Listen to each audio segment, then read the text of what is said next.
कैसे हैं आप लोग? उम्मीद है कि बिल्कुल ठीक होंगे, घर पर पढ़ाई कर रहे होंगे और अपने 12th बोर्ड में ऑल इंडिया रैंक लाने के सपने के लिए तैयारी कर रहे होंगे। बराबर पढ़ाई करते रहिए दिन भर, बहुत अच्छा मौका है अभी तो। कल की क्लास में कुछ टेक्निकल इशू आ गया था, इंटेंशनली वो लोगों ने ही देना था उधर। उसने पूरी स्क्रीन को किस तरह से कैप्चर किया, उसके लिए सबसे पहले तो रिग्रेट करता हूँ आपके सामने। और आज वापस उसको इफेक्टिवली प्रेजेंट करने के लिए वही क्लास वापस आपके लिए रिकॉर्ड कर रहा हूँ। तो अब हम बात कर रहे थे इंडियन पार्टनरशिप एक्ट 1932 की, उसके कुछ इंपॉर्टेंट प्रोविजंस की हम बात कर रहे थे। और आपको पता ही है कि काफ़ी इंपॉर्टेंट प्रोविजंस है इसके, और ये तब अप्लाई होते हैं जब पार्टनरशिप डीड में कोई प्रोविजन मेंशन नहीं होता है। यानी अगर पार्टनरशिप डीड किसी पर्टिकुलर मैटर पर साइलेंट है तो इंडियन पार्टनरशिप एक्ट के प्रोविजन अप्लाई होंगे। यानी आपने जो एग्रीमेंट किया है उस पर कोई पर्टिकुलर प्रोविजन आपने नहीं दिया है तो आईपीए 1932 अप्लाई होता है। अदरवाइज आपने जो एग्रीमेंट किया है अगर लॉफुल प्रोविजन सारे अप्लाई हो जाएंगे। हमने जो इंपॉर्टेंट प्रोविजन है उनको दो पार्ट में हमने डिवाइड किया था।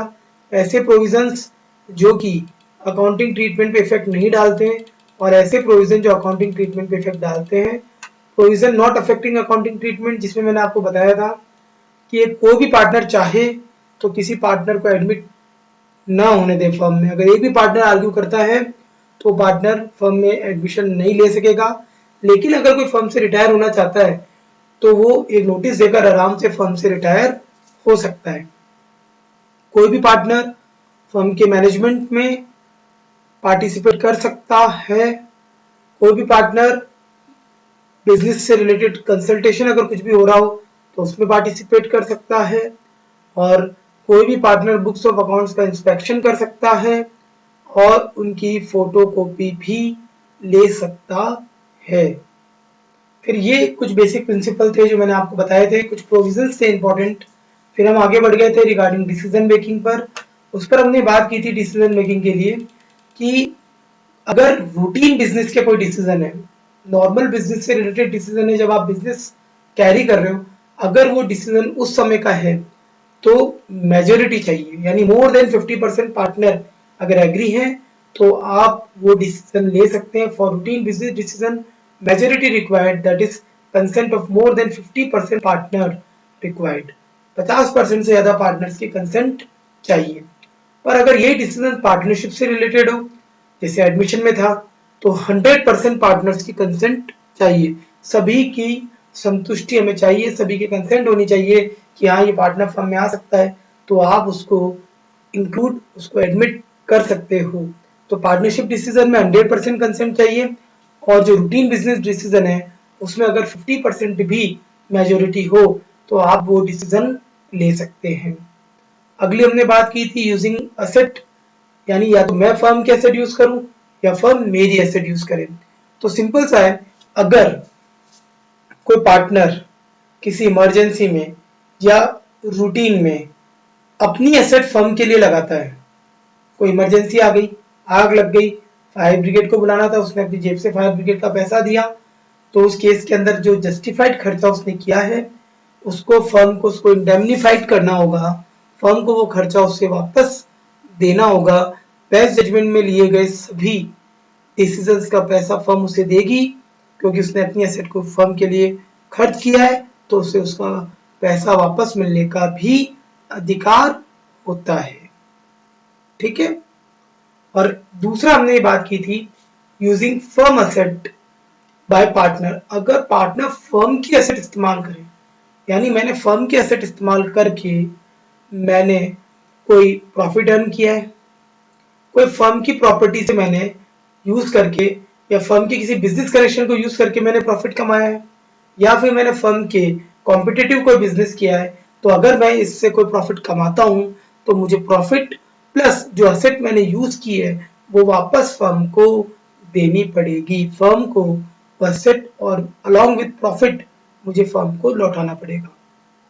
एक बात यहाँ ध्यान रखिएगा कि आपको ये प्रॉफिट और एसेट लौटाना है, फर्म को प्रॉफिट तो देना होगा, लेकिन मान लो अगर लॉस हो जाए तो आपको उसको फर्म को वो लॉस देने की कोई जरूरत नहीं है।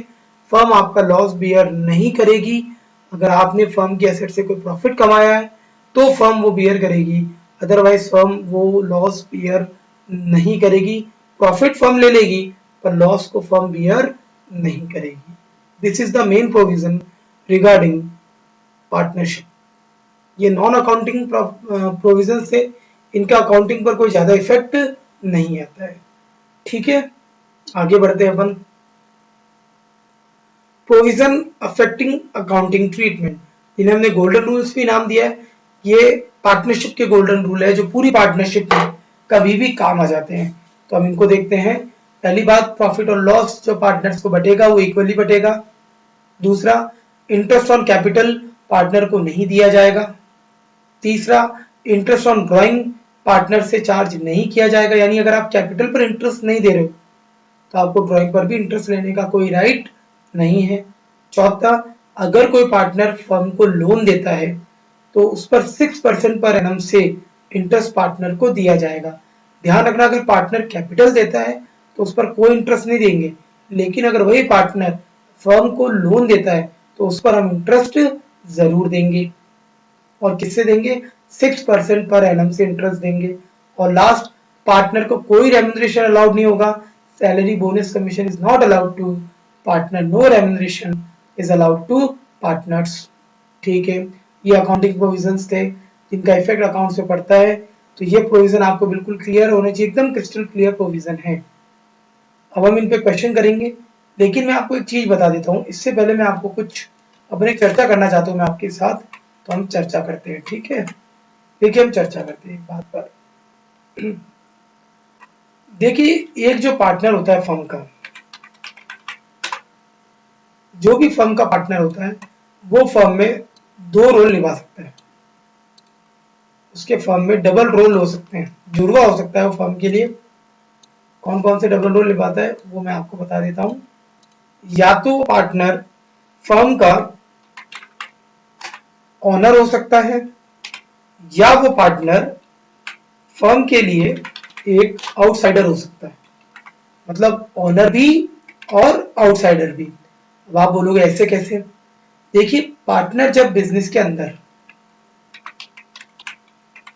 कैपिटल लगाता है तो वो बन जाता है फर्म का ओनर, ठीक है?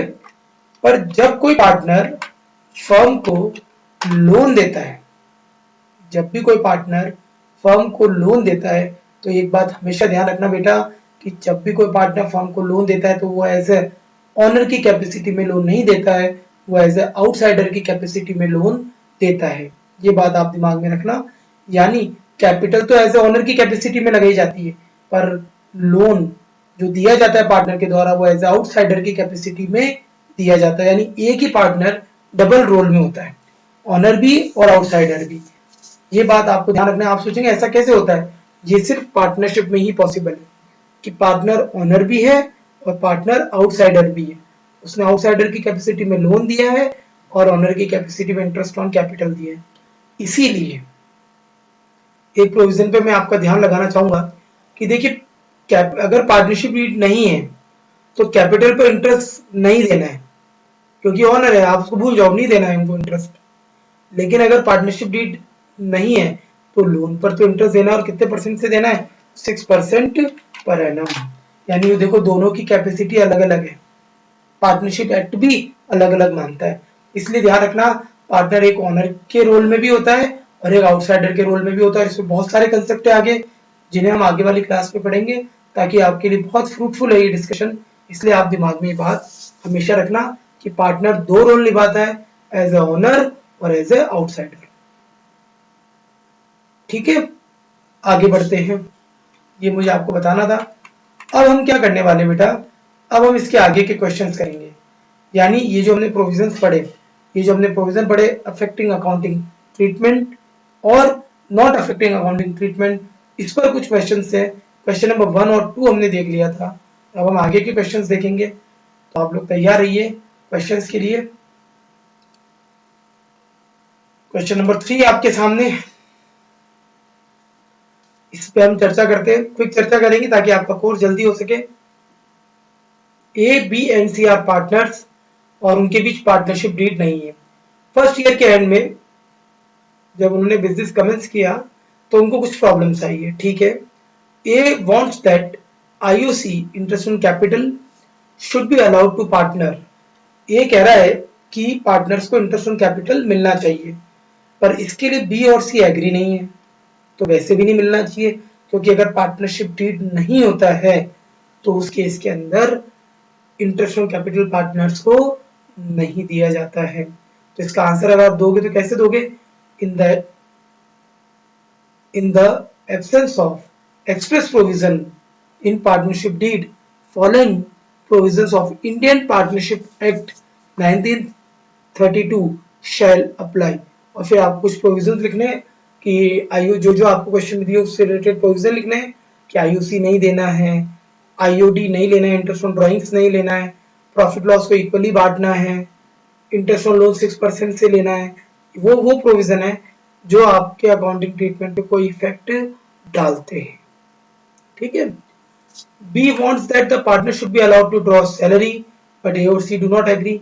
बी का कंटेंशन भी गलत है, अगर पार्टनरशिप डीड नहीं होता है तो कोई भी रेम्यूनरेशन नहीं दिया जाता है। सी क्या चाह रहा है?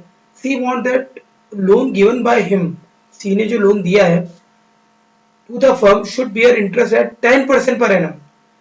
जो लोन सी ने फर्म को दिया है उस पर इंटरेस्ट मिले 10% पर एनम से, but A and B do not agree, जिसके लिए ए और बी एग्री नहीं है। ए और बी नहीं चाहते, तो ऐसा तो नहीं होगा कि इंटरेस्ट ऑन लोन नहीं दिया जाएगा, इंटरेस्ट ऑन लोन दिया जाएगा। उसकी रेट कितनी होगी बेटा? 6% per annum. A and B having contributed larger amount of capital desire that the profit should be divided in the ratio of capital contribution, but C does not agree. बिल्कुल C agree नहीं है, वो बिल्कुल सही कर रहा है, क्योंकि ए और बी ने क्या कैपिटल ज्यादा लगा रखी है, तो वो देख रहे हैं कि कैपिटल किसमें, वो प्रॉफिट लॉस किसमें बढ़ जाए, रेशियो ऑफ कैपिटल में बढ़ जाए। आप कैपिटल का रेशियो निकाल लो, लेकिन ऐसा नहीं होता है। इन the absence of provisions in partnership agreement क्या रूल है कि profit and loss shared equally. तो ये था इस क्वेश्चन का आंसर। उम्मीद है कि आप इस क्वेश्चन का आंसर कर पाए होंगे। आगे बढ़ते हैं क्वेश्चन नंबर 4। कोई भी दिक्कत हो आप मुझसे व्हाट्सएप कर सकते हैं 728, आप मुझसे पूछ सकते हैं कोई दिक्कत हो तो। हम आगे बढ़ते हैं, क्वेश्चन नंबर 7 पर आते हैं। अगला क्वेश्चन है 4 जसपाल एंड रोजी वो partners with capital contribution of 10 lakh और 5 लाख। जसपाल की 10 लाख कैपिटल है और रोजी की 5 लाख कैपिटल है, ठीक है। They do not have partnership deed, उनके बीच कोई पार्टनरशिप डीड नहीं है। Jaspal wants that profit capital ratio बटे, और रोजी कन्विंस कर रही है जसपाल को that profit should be shared equally. Explain Rosie how Rosie would convince Jaspal for sharing the profits equally. वैसे रोजी सही कह रही है कि प्रॉफिट लॉस इक्वली बटना चाहिए, लेकिन अब रोजी कैसे उसको कन्विंस करेगी जसपाल को? तो आपको अपना आंसर कैसे देना है, आपको कहना पड़ेगा in the express provision in the absence of express provision in the partnership deed. अगर पार्टनरशिप डीड में किसी सर्टेन मैटर पर एक्सप्रेस प्रोविजन नहीं है, the provision of Indian Partnership Act 1932 shall apply. और provision of Indian Partnership Act 1932 apply होगा, और according to Indian Partnership Act 1932 profit should be divided equally. और इंडियन पार्टनरशिप एक्ट में लिखा है कि प्रॉफिट इक्वली बटेगा। तो इस तरह से रोजी किसको कन्विंस कर पाएगी? जसपाल को कन्विंस कर देगी। Good question. Move to next question.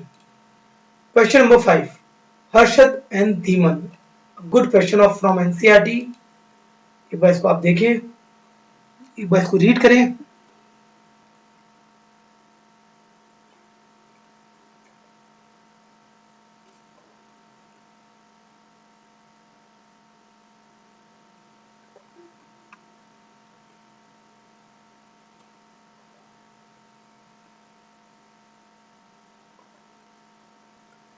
बढ़ते हैं आगे। देखिए, हर्षद और दीमन और पार्टनरशिप सिंस 1 अप्रैल 2018, कोई एग्रीमेंट उनके बीच नहीं है। हर्षद ने 4 लाख रुपए और धीमन ने 1 लाख रुपए एज ए कैपिटल इंट्रोड्यूस किए हैं। इन एडिशन कैपिटल के अलावा हर्षद ने एडवांस दिया है 1 लाख रुपए 1 अक्टूबर 2018 को ड्यू टू लॉन्ग इलनेस। 1 अक्टूबर को तो उसने 1 लाख रुपए दिया एडवांस, यानी लोन भी दिया है। हर्षद ने कैपिटल भी दिया है और लोन भी दिया है, ठीक है। Due to long illness Harshad could not participate in business activities from 1 August to 30 September. 1 अगस्त से 30 सितंबर 2 महीने तक वो बिजनेस के अंदर पार्टिसिपेट नहीं कर सका। Profit for the year was rupees 1,80,000। उस साल का प्रॉफिट है 180। आपको इनके डिस्प्यूट हर्षद और धीमन के कुछ क्लेम्स हैं, इन पर अपन को चर्चा करनी है। हर्षद के क्लेम है he should given interest 10% per annum on capital on loan. Harshad तो कह रहा है कि मुझे कैपिटल पे भी 10% इंटरेस्ट दो और लोन पर भी। तो क्या आंसर होगा? क्या कैपिटल पे इंटरेस्ट मिलेगा क्या? The answer is no. No interest allowed on capital. अच्छा, क्या लोन पे इंटरेस्ट मिलेगा? The answer is yes. पर क्या 10% से मिलेगा? बिल्कुल नहीं। लोन पर इंटरेस्ट मिलेगा 6% पर एनम से, ठीक है। और हर्षद और चाहता है कि profit should be distributed in ratio of capital, क्योंकि हर्षद की कैपिटल थी 4 लाख, तो वो चाहता है कि प्रॉफिट किसमें बढ़ जाए? कैपिटल में बढ़ जाए। तो ये भी गलत है। प्रॉफिट किसमें बटेगा बेटा? प्रॉफिट बटेगा in equal ratio. Profit equally बटेगा। तो ये इसमें हर्षद के क्लेम गलत था। Profit equally बटेगा। धीमन का क्लेम देखते हैं। धीमन कहता है profit should be distributed equally. Dhiman का ये क्लेम सही है कि प्रॉफिट इक्वल बढ़ना चाहिए, ठीक है। He should be allowed 2,000 per month as remuneration for the period he manage the business in the absence of Harshad. Harshad 2 महीने बीमार रहा था, तो बिजनेस धीमन ने चलाया। देखो कितना फर्ज निभा रहा है दोस्ती का कि भाई 2 महीने मैंने बिजनेस चलाया, तो आप मुझे वो दे दो रेम्यूनरेशन, सैलरी वैलरी कुछ दे दो। बताओ क्या? ऐसे गद्दार नहीं बनने देंगे पार्टनरशिप एक्ट वाले। उन्होंने क्लियर कह दिया कि कोई रेम्यूनरेशन अलाउड नहीं होगा। अगर आप कुछ देखो, क्वेश्चन भावुक पूरा कर रहा है कि उसने मैनेज किया था जब वो बीमार था, उससे कोई फर्क नहीं पड़ता है। कोई रेम्यूनरेशन अलाउड धीमन को भी नहीं होगा। Interest on capital and loan should be allowed at 6% per annum. Dhiman आधी बात तो सही करता है, आधी गलत करता है। धीमन कह रहा है कि इंटरेस्ट ऑन लोन तो 6% दिया जाए, बिल्कुल सही दे देंगे क्योंकि आईपीए तो अलाउ करता है। पर इंटरेस्ट ऑन कैपिटल 6% दिया जाए, ये आईपीए अलाउड नहीं करता है, इसीलिए हम यहाँ पर केवल इंटरेस्ट ऑन लोन ही देंगे 6%। तो ये इसके क्लेम्स थे। इसमें एक अकाउंट बनाने को भी बोला है आपको, प्रॉफिट एंड लॉस अप्रोप्रिएशन, जिसे हम आगे सीख लेंगे, तब हम आपको बना के दिखाएंगे। पढ़े आगे? आगे के क्वेश्चंस पे आते हैं। तो अच्छे क्वेश्चंस थे बेटा। इससे रिलेटेड ये थे हमारे कुछ क्वेश्चंस जो आपने किए हैं। 6 तक के क्वेश्चन मैंने आपको करवा दिए हैं। इनमें 5 तक के क्वेश्चन, एक और क्वेश्चन आगे है, इसे भी हम देख लेते हैं एक बार। 6 क्वेश्चन देख लेते हैं ना, ये एक ही रह गया, इसको भी देख लेते हैं। A and B are partner since 1 April 2018 without a partnership deed. कोई पार्टनरशिप डीड इनके बीच नहीं है। They introduce capital of ₹35,000 and 20,000 respectively. इन्होंने 35,000 और 20,000 की कैपिटल लगाई है। On 1 October 2018 a advance loan of ₹8,000 to the firm without any agreement as to interest। ए ने एडवांस दिया है जो इक्वल टू लोन होता है। एडवांस और लोन में ज्यादा कोई अंतर नहीं होता है, अंतर होता है लेकिन ज्यादा नहीं होता है। तो ए ने 1 अक्टूबर 2018 को 8,000 का एडवांस दिया है फर्म को, ठीक है। कोई उस पर इंटरेस्ट का एग्रीमेंट नहीं, क्वेश्चन में क्लियर लिखा है, उस पर कोई इंटरेस्ट का एग्रीमेंट नहीं है, ठीक है। Profit and loss account for the year ended 31 March 2019 shows a profit of ₹15,000। Profit and loss account 31 March 2019 का प्रॉफिट बता रहा है ₹15,000, but the partner can not agree on payment of interest and on the basis of division of profit. Partner एक तो interest के matter पर agree नहीं हुए और एक प्रॉफिट्स को किस तरह से डिवाइड करना है उस पर पार्टनर एग्री नहीं है। ये दो मैटर है, ठीक है। You are required to divide the profit between them and giving reason for your method. और आपको रीजन भी बताना है कि एक तो प्रॉफिट लॉस कैसे डिवाइड करोगे ये बताना है, और आपको मेथड भी बताना है कि आपने इसको ऐसे क्यों बांटा है। तो देखिए एक बार इस क्वेश्चन को आप पढ़ें और इसको देखें कि इसके अंदर क्या दिया हुआ है, कि एक बार इसको आप रीड कर लें ताकि आपको पता उठ जाए कि इस क्वेश्चन के अंदर क्या बात है। फिर हम इस क्वेश्चन को करते हैं यहाँ पर, ठीक है।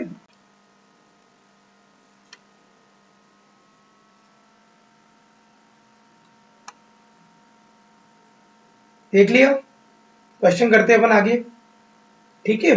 देखो दो पार्टनर है हमारे बीच यहाँ पर, एक ए और बी। सबसे पहले हम बात करते हैं प्रॉफिट के मैटर की। प्रॉफिट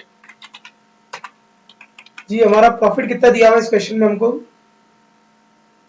50,000 15,000 का प्रॉफिट हमको दिया है, ठीक है। ये हमने 15,000 का प्रॉफिट लिख लिया, यहाँ पर 15,000 का हमने प्रॉफिट लिख लिया। अब सबसे पहले इसमें एक्सपेंस घटेंगे, और एक ही एक्सपेंस है क्वेश्चन के अंदर। इसको थोड़ा सा इधर लिख देता हूं मैं अमाउंट को, यहां से हम लेस कर देंगे interest on loan. Interest on loan किसको देना है, ए को।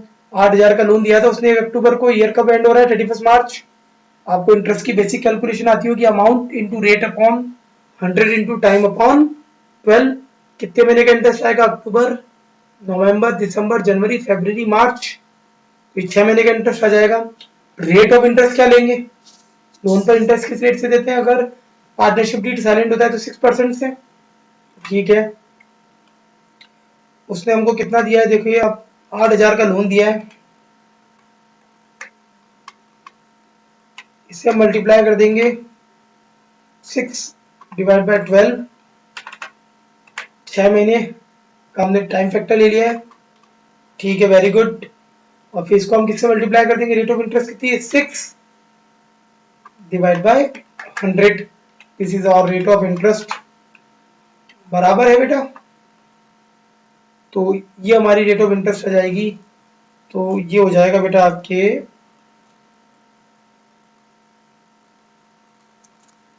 240। मन में किसी के आ तो नहीं रही है कि आपने 6 मंथ का क्यों लिया है, क्योंकि बेटा एक हमने जो पैसे दिए हैं उसको, ये हमने दिए हैं 1 अक्टूबर को, 1 अक्टूबर को हमने पैसा दिया है, और जो ये इंटरेस्ट आप ले रहे हो ये 6 मंथ 31 मार्च को आपका प्रॉफिट लॉस निकल रहा है, तो ये आपने 31 मार्च को आप प्रॉफिट लॉस निकाल रहे हो तो 6 महीने रहा, इसलिए 6 महीने का इंटरेस्ट निकाला है, और पार्टनरशिप डीड की रेट है, हेंस अब आ जाएगा प्रॉफिट आफ्टर इंटरेस्ट। अब हम निकालेंगे प्रॉफिट आफ्टर इंटरेस्ट, तो क्या होगा, हम 15,000 में से लेस कर देंगे 240, ये फॉर्मूला शायद इसमें गलत लग गया, तो ये वैसे आ जाएगा 14,760, 14,716, ये आ गया प्रॉफिट आफ्टर इंटरेस्ट। और फिर ये प्रॉफिट, अब आगे हम क्या लिख देंगे, प्रॉफिट शैल डिस्ट्रीब्यूट बिटवीन, कौन कौन पार्टनर है बेटा इसमें, ए एंड बी। तो देखो ए और बी में हम प्रॉफिट लॉस हमें बांटना है, तो profit shall distribute between A and B equally, ठीक है। ये आपको बांटना है, तो ये शेयर निकाल लो, ए का शेयर हो जाएगा 14,760 डिवाइड बाय 2, ये का शेयर आ जाएगा सेम, ये शेयर किसका हो जाएगा बेटा, बी का भी हो जाएगा, बी का भी शेयर आ जाएगा 14,760 डिवाइड बाय 2, 7380, 7380 ये शेयर आ गया ए का, और यही शेयर आ गया आपके बी का। ये इस तरह से कैलकुलेशन करनी होलिस्टिकली। अच्छा, एग्जाम में जब देखो उन्होंने आपसे एक चीज और पूछी है, प्रेजेंटेशन बहुत इंपॉर्टेंट होता है, और अकाउंट्स के अंदर प्रेजेंटेशन में ज्यादातर क्या होगा, या तो टेक्स्ट होगा किसी भी चीज का, यानी कोई ना कोई पर्टिकुलर होगा, तो आपको किसका फॉर्मेट समझ में नहीं आया तो ये फॉर्मेट बना देना आप, तो पर्टिकुलर्स और अमाउंट, ज्यादातर किसी सारे फॉर्मेट इन्हीं दो चीजों बेस होंगे, तो एकदम फॉर्मेट के साथ काम करना है आपको, ठीक है। और यहाँ पर आपको देखो ए और बी ने लिखा है गिविंग रीजन, आपको रीजन भी देना है, तो हम लिख देते हैं इन द एब्सेंस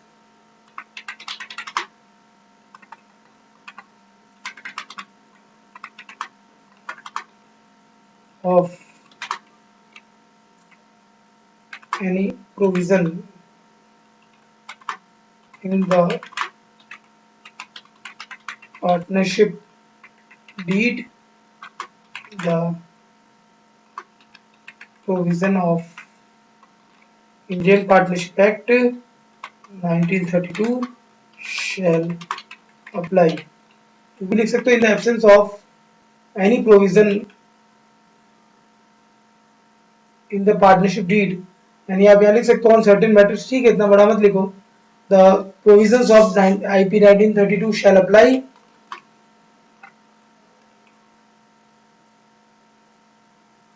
which is यहाँ क्या लिख दो, which is as follows,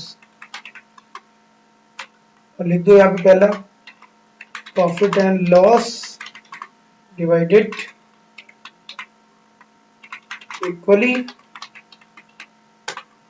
और सेकंड नोट क्या आ जाएगा बेटा,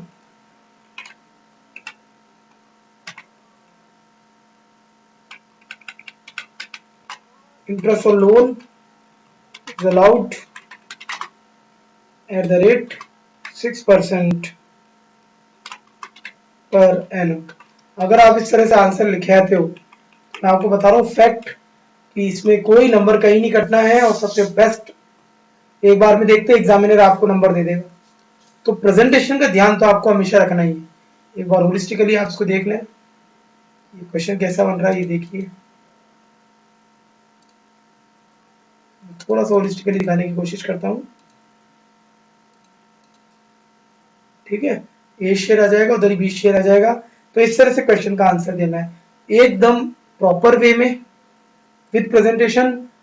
कोई भी क्वेश्चन आप करते हो तो वर्किंग नोट और एक्सप्लेनेटरी नोट्स दोनों उसके अंदर होने चाहिए, तभी आपके क्वेश्चन एकदम बेस्ट तरीके से प्रेजेंट होता है। और सीबीएसई की बोर्ड की कॉपी जैसे भी दूर जाती चेक होने, तो वहाँ प्रेजेंटेशन के मार्क्स मिलते हैं, तो ये आप हमेशा ध्यान रखें विद प्रेजेंटेशन आपको सॉल्यूशन करना है। उम्मीद है कि आपको अच्छा लगा होगा, और कोई डाउट हो तो आप मुझसे 7 to 8 व्हाट्सएप पे पूछ सकते हैं, या कॉल लगाकर भी पूछ सकते हैं, ठीक है फ्रेंड्स। अब हम आगे बढ़ते हैं हमारे नेक्स्ट कंसेप्ट पर, जो कि बहुत इंपॉर्टेंट कंसेप्ट है और आपके लिए भी इंपॉर्टेंट है, पार्टनर लोन पर आते हैं अपन। एक अच्छा कंसेप्ट हमारे बीच आ चुका है, पार्टनर लोन। जी, हम इसकी चर्चा कर रहे थे पार्टनर लोन की, अब इस पर हम थोड़ी गहरी चर्चा करते हैं। देखिए कि जब भी कोई पार्टनर होता है तो वो ऑनर की कैपेसिटी में भी हो सकता है, आउटसाइडर की कैपेसिटी में भी हो सकता है। एज ए ऑनर की कैपेसिटी में वो कैपिटल देता है, और एज आउटसाइडर की कैपेसिटी में वो लोन देता है। यानी जब वो लोन दे रहा है तो एज आउटसाइडर, और कैपिटल दे रहा है तो एज अ इनसाइडर और ऑनर। अब सवाल ये आता है कि क्या कोई फर्क पड़ता है क्या, कि हम कोई चीज एज ए आउटसाइडर दें और हम कोई चीज एज ए कैपिटल दें, ऑनर के रूप में दें, तो बिल्कुल फर्क पड़ता है। और देखो ये फर्क तो आईपीए 1932 ने भी कर दिया, कि जब आप एज ए ऑनर कैपिटल दे रहे हो तो कोई इंटरेस्ट नहीं दे रहे हो, पर जब आप एज ए आउटसाइडर लोन दे रहे हो तो 6% से इंटरेस्ट दे रहे हैं पर एनम। तो ये फर्क तो आईपीए 1932 ने भी कर दिया, तो हमें भी ध्यान रखना है। दूसरी बात, एक बात ध्यान रखना कि देखो कैपिटल पे मिलता है आईयूसी इंटरेस्ट ऑन कैपिटल, और इस पर मिलता है आईयूएल इंटरेस्ट ऑन लोन। ध्यान रखना एक बात, आज आप एज अ ओनर, एक मालिक की हैसियत से आप फर्म से जो भी पैसे आपको मिलते हैं, आप रिसीव करते हैं, उन्हें फर्म में बोला जाता है एप्रोप्रिएशन ऑफ प्रॉफिट्स। ये बहुत इंपॉर्टेंट बात है, जो पूरे चैप्टर की जान है जो मैं आपको पढ़ा रहा हूँ। अगले 2 दिन इन पे बहुत फोकस करना, ये बहुत इंपॉर्टेंट अपन बात पढ़ रहे हैं, इसलिए आप थोड़ा गौर करना। और जो partner as a loan, as a outsider कुछ भी पार्टनर को मिलता है तो उसे हम बोलते हैं चार्ज अगेंस्ट प्रॉफिट्स। ये 2 बातें ध्यान रखना। एज अ ओनर पार्टनर को फर्म से जो भी अमाउंट रिसीव मिलता है उसको हम बोलते हैं अप्रोप्रिएशन ऑफ प्रॉफिट, और एज ए आउटसाइडर पार्टनर को फर्म से कुछ भी अमाउंट रिसीव मिलता है तो फर्म उसको बोलती है हमारे चार्ज अगेंस्ट प्रॉफिट्स है। अब इसका मतलब क्या है ये समझते हैं, गौर फरमाना। मान लीजिए कि आप बाजार सामान खरीदने गए, आपने कालू राम बस्ती राम से जलेबी खरीद ली, ठीक है। महेंद्र कचौरी वाला है वो पीपली चौराहे पे, उससे आपने कचौरी खरीद ली महेंद्र जी से, ओम चाट वाले से कचौरियां खरीद ली, राधे स्वामी से पोहे खरीद लिए, घर आए, आपने कहा आज तो मेरे 100 रुपये खर्च हो गए, ठीक है, यही बोलोगे आप खर्च हो गए। फिर आपकी धर्मपत्नी ने कहा कि कभी कोई खर्ची मुझे भी दे दो, फिर आपकी तो नहीं होगी, आप तो खर्चा लेते हो अपने पेरेंट्स से, आपके पिताजी आए कि 100 रुपये तो अपने बाजार में खर्च कर दिए। अब आपकी माता जी के पिताजी के पास कि 100 रुपये मुझे भी दे दो कभी, ताकि मैं सेव कर सकूं। पिताजी ने माता जी को 100 रुपये दे दिए, आप कहे मेरा पॉकेट मनी दीजिए, पिताजी ने आपको 50 रुपये दे दिए, और रही उसी कसर बाकी थी, दादाजी भी आ गए, 150 रुपये मुझे भी दे दो, दादाजी को भी दे दिए। अब ये फर्क होता है, एक बाहर वालों को पैसा देना और एक घर वालों को। देखिए जब आप बाहर वालों को पैसा देते हो तो ये आपके लिए चार्ज होते हैं, ये आपको हर हाल में देने। ये चार्ज जो होते हैं ये आपको बता दूं, ये होते हैं सर अनअवॉइडेबल।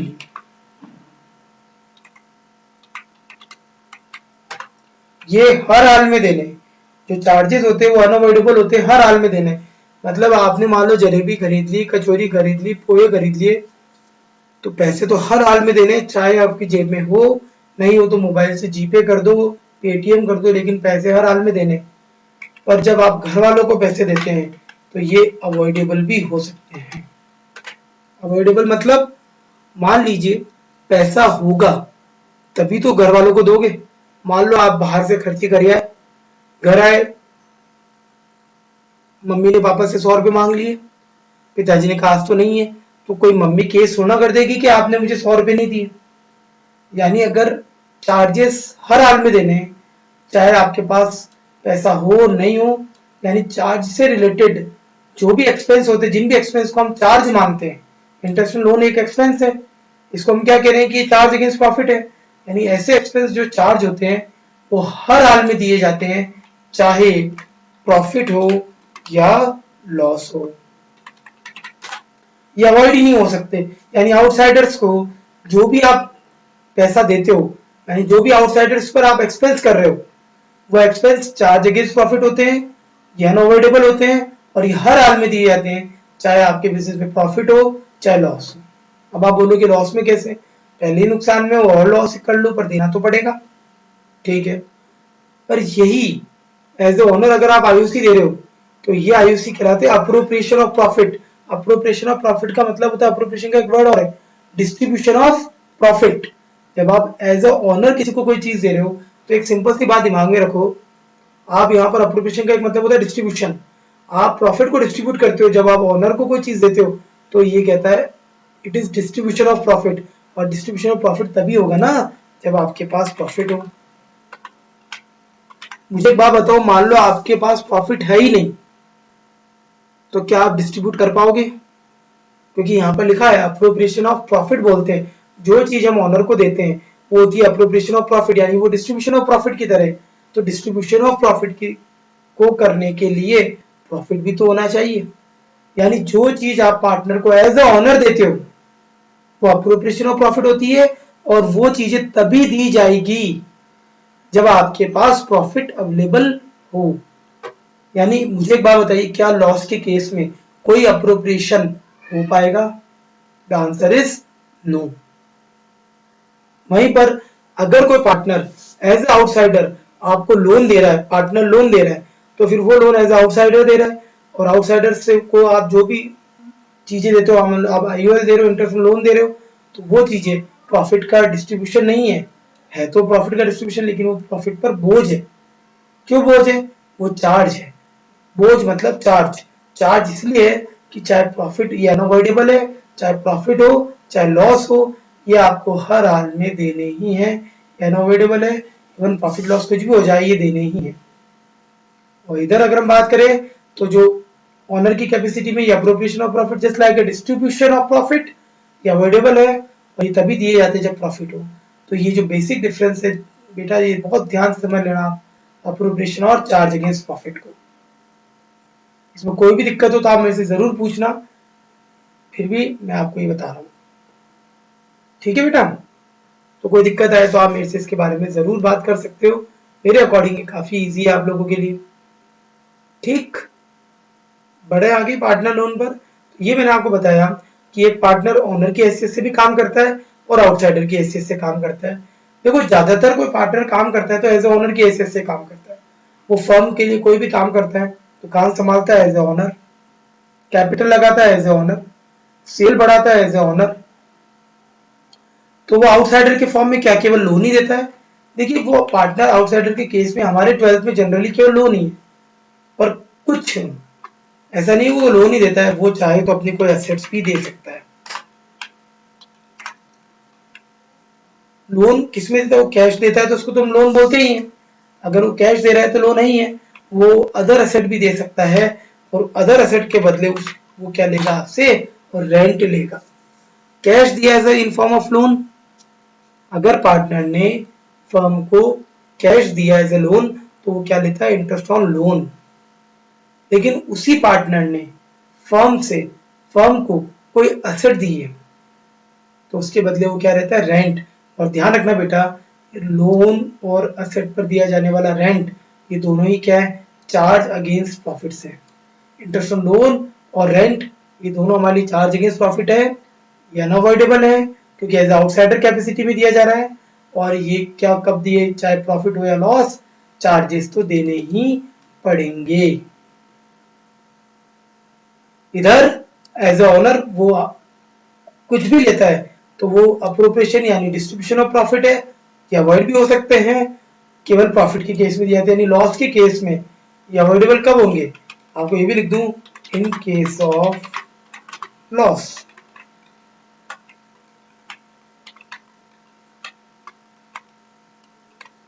ये कब अवॉइड हो जाएंगे बेटा? लॉस के केस में।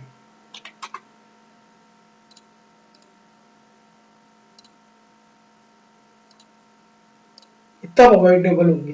प्रॉफिट है तो बात नहीं है, प्रॉफिट है तो जो पार्टनर एज ए ओनर उसको मिलना चाहिए वो देना ही है। पर लॉस के केस में बेटा कुछ नहीं देना है, तुम्हारा हमारा कोई रिश्ता नाता नहीं। ठीक है? तो ये चार्ज अगेंस्ट प्रॉफिट्स और ये अप्रोप्रिएशन ऑफ प्रॉफिट्स के बारे में मैंने आपको बताया। ये पहले बताना इसलिए जरूरी है, कोई भी कंसेप्ट से पहले ये वर्ड आगे आपके लिए बार बार आएंगे, चार्ज अगेंस्ट प्रॉफिट और अप्रोप्रिएशन ऑफ प्रॉफिट। तो हमने इसको डिस्कस कर लिया। उम्मीद है कि आपको समझ में आया होगा अच्छे से। तो क्या आप मुझे जब रिव्यू देंगे तो ही मुझे पता चलेगा कि आपको समझ में आ रहा है नहीं आ रहा है। फिलहाल मैं एक बार आपको चार्ज अगेंस्ट प्रॉफिट और अप्रोप्रिएशन ऑफ प्रॉफिट में डिफरेंस बता देता हूं। देखिए distinction between charge against profit and appropriation of profit. Charge compulsory होते हैं, कहा ना अनअवॉइडेबल होते हैं, हर हाल में देने, लेकिन appropriation of profit not compulsory होते हैं, यानी ये तभी देने जब पार्टनर के पास बिजनेस में फर्म के पास प्रॉफिट हो। इन्हें रिकॉर्ड किया जाता है इवन इफ लॉस। इनको रिकॉर्ड ही नहीं करते अगर इन केस ऑफ लॉस, तो इनका काम ही नहीं है ये। अच्छा एक बात और, ये प्रॉफिट एंड लॉस अकाउंट के अंदर आते हैं। जो चार्जेस होते हैं वो प्रॉफिट एंड लॉस अकाउंट के अंदर दिखाए जाते हैं, और जो अप्रोप्रिएशन होते हैं वो profit and loss appropriation account के अंदर दिखाए जाते हैं। ये कौन सा अकाउंट होता है प्रॉफिट एंड लॉस अप्रोप्रिएशन? इसे हम एक दो क्लास बाद सीखने वाले हैं। चार्ज अगेंस्ट प्रॉफिट आपके नेट प्रॉफिट पे इफेक्ट डालते हैं, ये नेट प्रॉफिट पर कोई इफेक्ट नहीं डालते हैं। और ये कुछ शो बिफोर अप्रोप्रिएशन, ये एक दो पॉइंट ऐसे हैं जो आपको बाद में समझ आएंगे। पर फिलहाल मैंने आपको एक बार चार्ज अगेंस्ट प्रॉफिट और अप्रोप्रिएशन ऑफ प्रॉफिट्स के बारे में बता दिया। ठीक है बेटा, बढ़ते आगे। अब हम नेक्स्ट फेज के अंदर आपको मैं बताऊंगा पार्टनर लोन के बारे में। इस पर हमारे नेक्स्ट क्वेश्चन बेस्ड है। अब जो मैंने इतना डिस्कस किया आपके साथ चार्ज अगेंस्ट प्रॉफिट और अप्रोप्रिएशन ऑफ प्रॉफिट, एओपी और सीएपी, है ना, तो ये जो डिस्कशन है ये हमारे हर जगह काम आएगा। तो आज हम थोड़ी पार्टनर लोन की छोटी सी बात कर लेते हैं। देखिए आप मेरे साथ, बड़े आगे बेटा। देखो, if partner gives loan to the firm, पहला हम पढ़ रहे हैं अगर पार्टनर लोन दे एज आउटसाइडर कैपेसिटी में ओनर, ओनर की हम आउटसाइडर कैपेसिटी सीख रहे हैं, तो हम पहले एज ए ओनर जब आउटसाइडर कैपेसिटी में होता है और लोन देता है तो उसका पार्टनरशिप फर्म के अंदर कैसे ट्रीटमेंट होता है हम उसकी बात कर रहे हैं। देखिए, if partner gives loan to the firm, he is entitled to receive interest at a agreed rate of interest specified in partnership deed। और आपको पता है कितनी स्पेसिफाइड है बेटा, 6% per annum. Very good. If partnership deed is silent regarding interest on loan, 6% per annum is allowed to partners. ये ऊपर वाला तो मैं गलत बोल गया, पार्टनरशिप डीड में जो रेट स्पेसिफाई है या तो वो देनी है, और अगर पार्टनरशिप डीड में कोई रेट स्पेसिफाइड नहीं है तो फिर 6% पर एनम से आपको रेट ऑफ इंटरेस्ट देना है। Interest on loan is charge against profit, क्योंकि पार्टनर आउटसाइडर की कैपेसिटी में है तो ये चार्ज अगेंस्ट प्रॉफिट है। बहुत बढ़िया, और ये तो आपको समझ में आ ही जाएगा। It means partner will get interest on loan whether there is a profit और लॉस।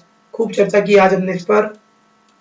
अगला point, partner loan is credited to separate loan account to distinguish loan and capital account of partner, because loan account को एक separate account में लिखा जाता है।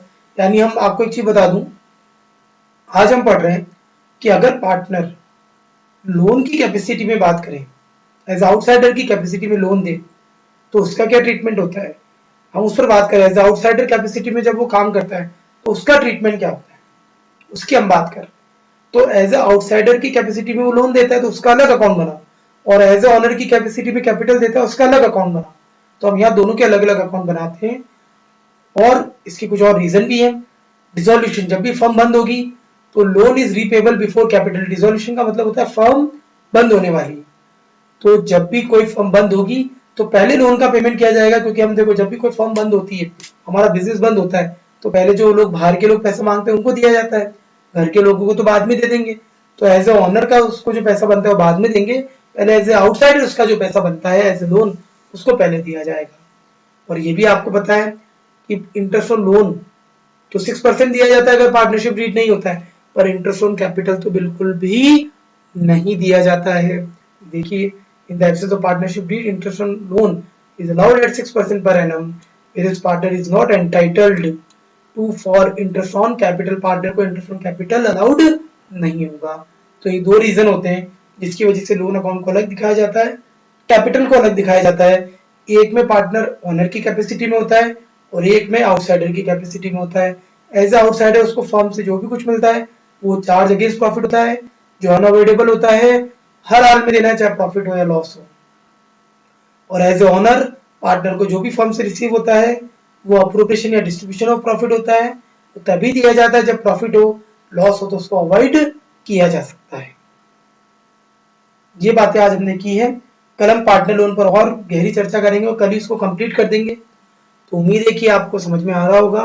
कोई दिक्कत हो तो आप मुझे बिंदास व्हाट्सएप करें। तो आज इतना ही रखेंगे अपन। तो आप खुश रहिए, स्वस्थ रहिए, स्वच्छता बनाए रखें, और stay at home, stay safe. Bye bye, tata, good night. कल इसको कंटिन्यू करेंगे। बाय बाय फ्रेंड्स, ध्यान रखिएगा अपना।